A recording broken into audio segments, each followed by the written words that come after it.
यहाँ जर्मनी में आजकल सर्दी बहुत बढ़ गई है और आज तो सूरज का भी अता पता नहीं है, बादल छाए हुए हैं। लेकिन क्या आपको पता है कि जब बादल छाए हुए हों तब भी आप सूरज से ऊर्जा यानी सोलर एनर्जी हासिल कर सकते हैं? है ना कमाल की बात।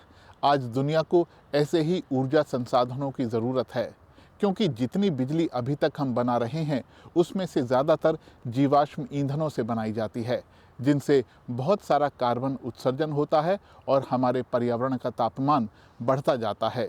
इसलिए आज हमें ऐसे ऊर्जा स्रोतों की ज़रूरत है जो हमें बिजली तो दें लेकिन कार्बन उत्सर्जन कम से कम करें। इसलिए दुनिया के ज़्यादातर देश आज सौर ऊर्जा पर इतना जोर दे रहे हैं। बादलों के पीछे से झांकता हुआ सूरज कुछ ऐसा नजर आता है, लेकिन असल में सूरज ऐसा होता है।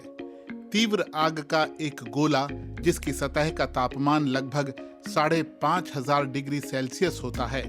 ये पृथ्वी का सबसे नजदीकी तारा है जो हमसे करीब 15 करोड़ किलोमीटर दूर स्थित है। इसका प्रकाश पृथ्वी के दिन और रात को तय करता है। पौधों को बढ़ने के लिए, पनपने के लिए धूप की जरूरत होती है और फिर ये पौधे इंसानों समेत धरती के सभी जीव जंतुओं को खाना भी देते हैं और ऑक्सीजन भी। सूरज की धूप ना हो तो ये पृथ्वी जम जाएगी, फिर न हवाएं होंगी, न समुद्री जलधाराएं होंगी और न ही बादल होंगे। धूप में मौजूद गर्मी आज हमारे लिए बिजली का स्वच्छ और अहम स्रोत है। ऐसा स्रोत जिससे कार्बन उत्सर्जन नहीं होता। सोलर पैनलों की मदद से इस गर्मी को बिजली में बदला जा रहा है। 1954 में अमेरिका की बेल लैबोरेटरीज ने पहली व्यावसायिक सोलर सेल बनाई। तब से सोलर एनर्जी सेक्टर ने लंबा सफर तय किया है और ये तेजी से बढ़ता सेक्टर है। आने वाला समय स्वच्छ ऊर्जा स्रोतों का है तो सोलर एनर्जी के क्षेत्र में विस्तार की बहुत संभावनाएं हैं। 2022 में दुनिया की जरूरत की 12% बिजली पवन और सौर ऊर्जा जैसे स्रोतों से हासिल की गई। चीन, अमेरिका, जापान, जर्मनी और भारत सौर ऊर्जा के मामले में दुनिया के टॉप 5 देश हैं। लेकिन सोलर एनर्जी के रास्ते में अब भी कुछ बाधाएं हैं, जैसे कि ये रात में तभी कारगर है जब आपके पास बिजली को स्टोर करने वाली बैटरियां हों। कितनी बिजली बनेगी ये बात कई बार मौसम पर भी निर्भर करती है। जैसे कि अगर बादल छाए हुए हों तो सौर ऊर्जा मिलेगी तो सही, लेकिन कम। अभी जो सोलर टेक्नोलॉजी इस्तेमाल हो रही है वो खासी महंगी है और सोलर प्लांट लगाने के लिए काफी जमीन चाहिए। लेकिन इन सब कमियों के बावजूद बीते 15 साल में सौर ऊर्जा का इस्तेमाल साल दर साल 20% बढ़ता गया है। जैसे जैसे मांग बढ़ रही है, टेक्नोलॉजी को लगातार बेहतर और किफायती बनाने पर काम हो रहा है ताकि हमें स्वच्छ ऊर्जा के इस स्रोत का ज्यादा से ज्यादा फायदा मिल सके। इस पृथ्वी के लिए सूरज ऊर्जा का अपार भंडार है। क्या आपको पता है कि इंसान जिस रफ्तार से बिजली को इस्तेमाल करते हैं उससे 10,000 गुना ज़्यादा रफ्तार से सूरज की ऊर्जा इस पृथ्वी पर आती है। लेकिन इस ऊर्जा को बिजली में बदलने के लिए हमें टेक्नोलॉजी की ज़रूरत है, संसाधनों की ज़रूरत है। जैसे जैसे जलवायु संकट गहराता जा रहा है, सौर ऊर्जा को लेकर दुनिया की उम्मीदें बढ़ती जा रही हैं। लेकिन हमें तेज़ी से कदम उठाना होगा, तभी हम अपने पर्यावरण को नुकसान पहुंचाने वाले जीवाश्म ईंधनों का विकल्प खोज पाएंगे, भरोसेमंद विकल्प। सोलर पैनल काम कैसे करते हैं? सोलर पैनल, जिन्हें सोलर मॉड्यूल भी कहा जाता है, ये आपस में जुड़ी बहुत सारी सोलर सेल से बने होते हैं। फिलहाल 95% सोलर सेल सिलिकॉन से बनी होती हैं, जो हमें इस रेत से मिलती हैं, क्वार्ट्ज से।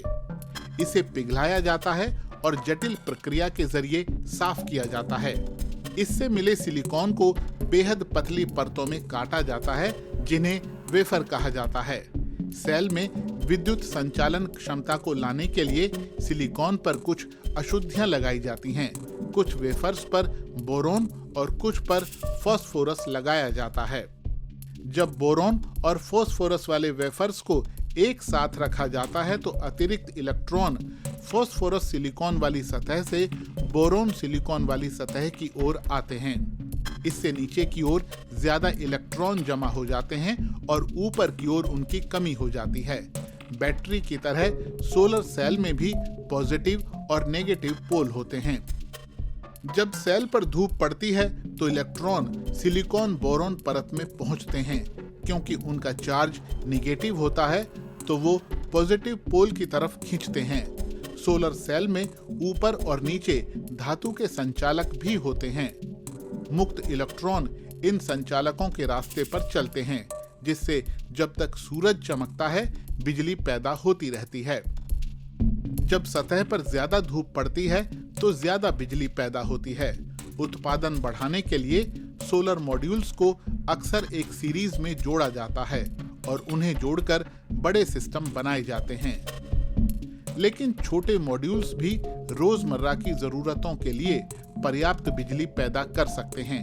दुनिया में बन रही कुल ग्रीन एनर्जी में से 11% से ज्यादा सौर ऊर्जा से आ रही है और इसका योगदान बढ़ता ही जा रहा है। सौर ऊर्जा को लेकर आजकल जागरूकता लगातार बढ़ती जा रही है। आप भी इसका इस्तेमाल कर सकते हैं। हो सकता है कि पूरे घर की बिजली की ज़रूरत को पूरा करने के लिए जितने बड़े सोलर सेटअप की ज़रूरत हो वो आपके लिए लगाना संभव ना हो, लेकिन ऊर्जा की कुछ ज़रूरत तो आप सोलर एनर्जी से पूरा कर ही सकते हैं। मान लीजिए कि आपके घर में 4 बल्ब जलते हैं, तो कोशिश करिए कि उनमें से एक बल्ब सोलर एनर्जी से जले। इस तरह आप पर्यावरण को बचाने में मदद कर सकते हैं।